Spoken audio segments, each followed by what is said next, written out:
Bienvenidos a nuestro canal Ercir Militar, suscríbase a nuestro canal para tener la mayor información de la actualidad mundial. Si te gustó el video dale like, gracias por su visita a nuestro canal. El loco plan de Rusia para aplastar a la OTAN en batalla. Como Dmitry Eisenhower, que a menudo se califica erróneamente como creyente de que las armas nucleares son solo otra arma que se debe usar, se dio cuenta desde el principio de la era atómica de que una guerra nuclear es inalcanzable.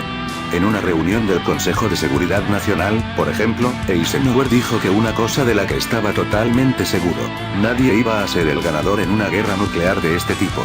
La destrucción podría ser tal que, en última instancia, tendríamos que regresar a los arcos y flechas. Al final de su presidencia se había vuelto tan pesimista que declaró que si la guerra ocurriera, más vale que salgas y dispares a todos los que veas y luego te dispares a ti mismo.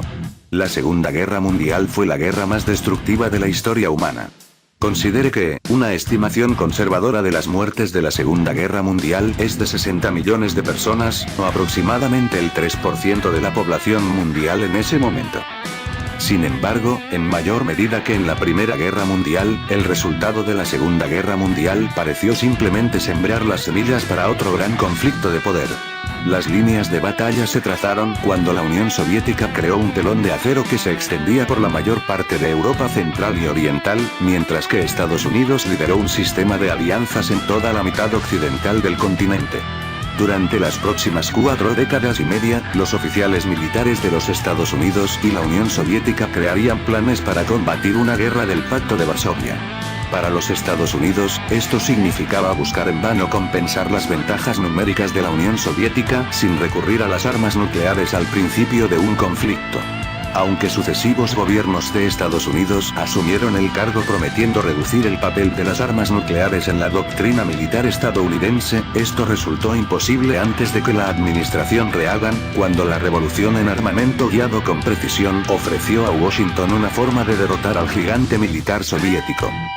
Aunque los planes de guerra específicos de la Unión Soviética, como los de Estados Unidos, siguen siendo clasificados, los historiadores han podido averiguar más o menos cómo habría luchado el ejército soviético utilizando los archivos publicados por antiguos estados miembros del Pacto de Varsovia como Polonia y Checoslovaquia.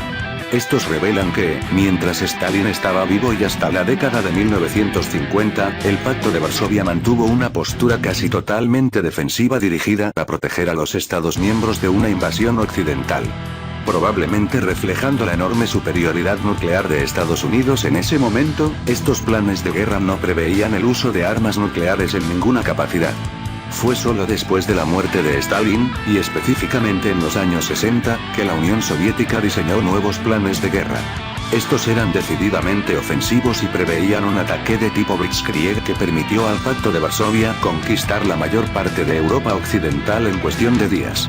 Intentó de manera sorprendente integrar el uso liberal de las armas nucleares con el formidable poderío militar convencional del Pacto de Varsovia. Específicamente, los planificadores de la guerra soviética, con razón, anticiparon que los Estados Unidos y sus aliados recurrirían al uso masivo de armas nucleares en las primeras etapas del conflicto. Como resultado, esperaban evitar su uso para proteger el territorio soviético y del Pacto de Varsovia. A pesar de todo, las armas nucleares fueron una parte central de la estrategia de la Unión Soviética para conquistar toda Europa Occidental. Como Boris Gorin ha señalado, solo en el frente norte, los planes del Pacto de Varsovia pedían 189 armas nucleares, 177 misiles y 12 bombas que rondan los 5 kilotones, aproximadamente un cuarto del tamaño de la bomba lanzada en Hiroshima, y 500 kilotones.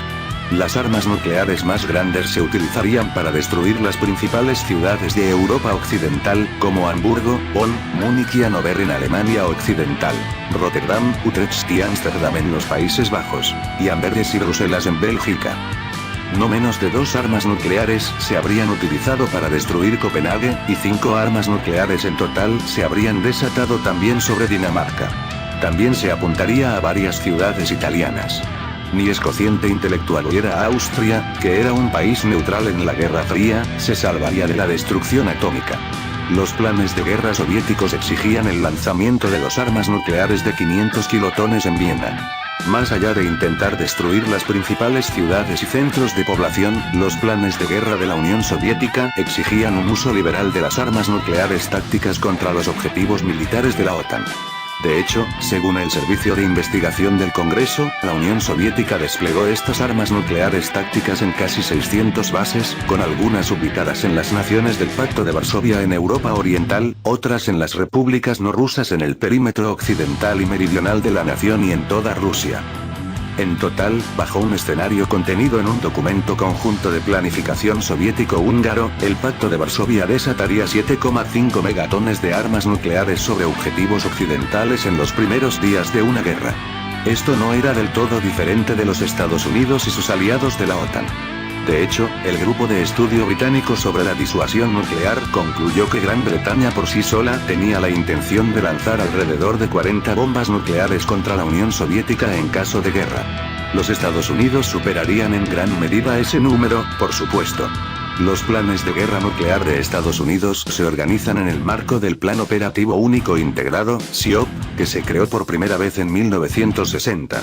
Aunque el SIOP es un secreto muy bien guardado, se ha desclasificado cierta información sobre los primeros SIOPs.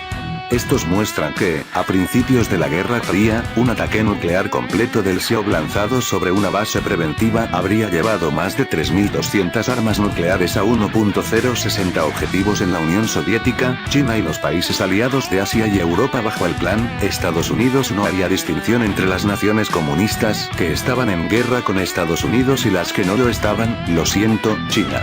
Lo que hizo que la doctrina de guerra de la Unión Soviética fuera tan diferente a la de la OTAN es que Moscú creía que las armas nucleares solo serían una parte de la lucha, y ni el cociente intelectual era necesariamente el factor decisivo. Para los Estados Unidos y sus aliados, el uso de cantidades masivas de armas nucleares era más o menos el alcance de los combates, dada la destrucción extensiva que causaría. Por el contrario, los documentos publicados por los antiguos estados de Varsovia revelan que la Unión Soviética creía que las armas nucleares se utilizarían para dar forma al campo de batalla en general. Las medidas tradicionales de la guerra, a saber, derrotar a las fuerzas enemigas y ocupar su territorio, determinarían el resultado de la guerra. Como explica un erudito checo, Petr Lunak, contrariamente a la doctrina estadounidense de las represalias masivas, la respuesta del bloque soviético habría hecho uso no solo de las armas nucleares, sino también, en vista de la superioridad convencional soviética, de las armas convencionales. Esta represalia masiva, en la visión soviética, no hizo que la planificación fuera irrelevante. Contrariamente a los planificadores occidentales de la época, los estrategas soviéticos asumieron que su ataque masivo solo crearía las condiciones para ganar la guerra por el método clásico de tomar territorio enemigo. Explica además, en el pensamiento de los checoslovacos y probablemente del cuartel general militar soviético de la época, las armas nucleares determinarían la velocidad de la guerra, pero no todo su carácter. Como las armas nucleares acortaron considerablemente las etapas de la guerra, según la lógica oriental, se hizo necesario tratar de ganar la iniciativa decisiva con un potente ataque contra las fuerzas enemigas, aprovechando el momento de la sorpresa. Así, junto con el uso liberal de las armas nucleares, la Unión Soviética y sus aliados de Varsovia planeaban lanzar un bombardeo masivo dirigido a apoderarse de la mayor parte de Europa Occidental.